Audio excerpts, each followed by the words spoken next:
some of the comments from my colleagues on the other side of the aisle are difficult to square with the record. The goalposts didn't move, nor did Maduro change. The only thing that changed was President Trump acted on what members of both parties said needed to happen. And did so, by the way, with an operation that will go down in history as one of the most impressive and tactically proficient to be ever carried out. So, Secretary Rubio, I'd like to get your response to a few yes or no questions. I know that's typically not your nature, but please bear with me here a moment, okay? All right, let's hear them first. I hate game shows. Go ahead. For years, the United States had a standing bounty on Nicolas Maduro, correct? Have what, I'm sorry? A standing bounty on Nicolas Maduro. Oh, yes. And this bounty was increased by both the Biden and Trump administrations, correct? Correct. And despite that bounty, did Maduro remain in power? Yes. Did he continue to support drug traffickers? Oh, yes. Was Operation Absolute Resolve a law enforcement operation supported by the military? It was. Did that operation successfully remove Maduro and his wife, and they were taken into custody? Yes. Great questions. Thanks. Were any service members, law enforcement officers killed in that operation? No. Not any of ours. None of ours, right. Has there largely been a broad support across Latin America for Maduro's removal? Yes. And is the United States better off with Nicolas Maduro in custody? Yes, and Venezuela too.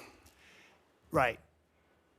I realize that you'll hear differing views during this hearing, but I want to at least offer my personal congratulations to you and everybody who helped carry this out, because the world is better off without Nicolas Maduro.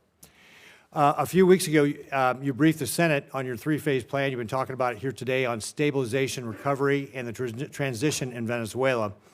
Is there anything this Congress can do to be helpful in executing on that plan? There will be in time, there's no doubt about it. On the stabilization front, in order to stabilize it, for example, we're going to have to begin to provide some licenses through OFAC. So as an example, if a company wants to go down and explore the opportunity to do some economic activity in Venezuela, they will require a license from Treasury to be able to do that. And so that doesn't require congressional action, but I wanted you to be aware of it when you start to see some of these things. Some of these are just exploratory.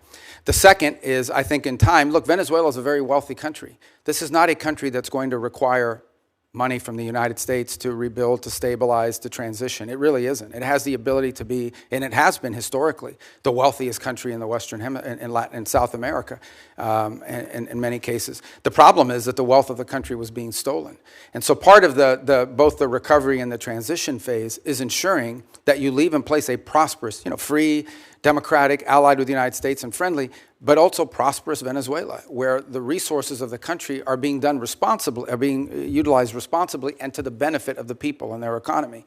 So in time, I imagine we will be coming back to you with specific legislation that may be required to assist in that function. But we don't expect that this is going to require any spending on our part. On the contrary, unlike many of the other parts of the world we've gotten involved, Venezuela we're not spending any money in Venezuela right now other than whatever it costs to stand up our embassy.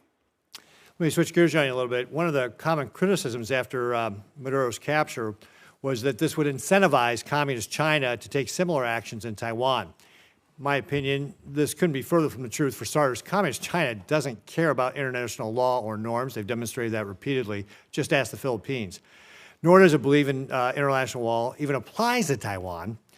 But most importantly, Xi Jinping's calculus on whether to take kinetic action against Taiwan rests solely on whether or not he believes he will be successful or not.